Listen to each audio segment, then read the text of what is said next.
Sosok Arlius Zebua yang somasi roti usai viral nenek beli ditolak karena bayar tunai. Arlius Zebua, seorang pria viral memarahi petugas gerai roti usai menolak transaksi pembelian dari nenek-nenek lantaran menggunakan uang tunai. Tak hanya memarahi, Arlius Zebua ini juga mensomasi pihak roti O. Berdasarkan informasi yang dihimpun tribunsumsel.com dari Instagram miliknya Arli_Alcatraz, ia seorang pengacara asli kota Medan, Sumatera Utara.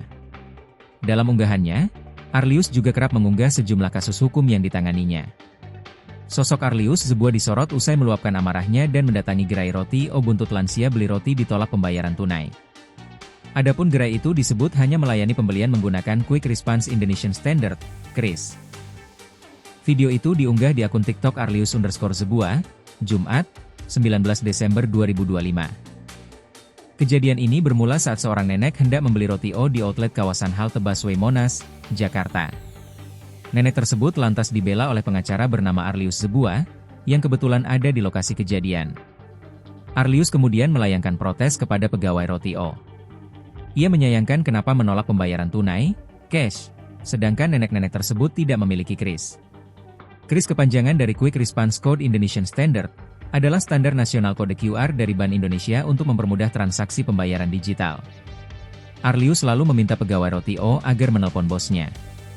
Tidak lama kemudian, datang seorang petugas keamanan Transjakarta. Arlius memberitahukan permasalahan terkait penolakan pembayaran tunai.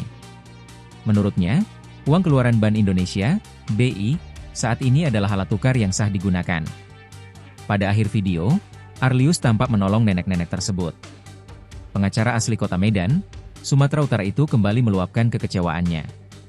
Arlius lewat akun media sosial pribadinya juga melayangkan somasi terbuka kepada roti O. Bahwa melalui somasi terbuka ini saya sampaikan kepada Direktur PT Sebastian Citra Indonesia selaku pengelola dan yang bertanggung jawab secara hukum atas penjualan dan transaksi pembelian roti O kepada masyarakat, khususnya di halte busway Monas. Saya secara pribadi menyampaikan keberatan dan merasa dirugikan atas pemberlakuan SOP transaksi pembelian roti O yang tidak menerima uang tunai, cash, dan harus menggunakan KRIS. Dan perlu saya sampaikan bahwa apabila somasi terbuka ini tidak ditanggapi maka saya akan pikir-pikir mau makan roti O lagi atau tidak. Download Tribun X sekarang, menghadirkan lokal menjadi Indonesia.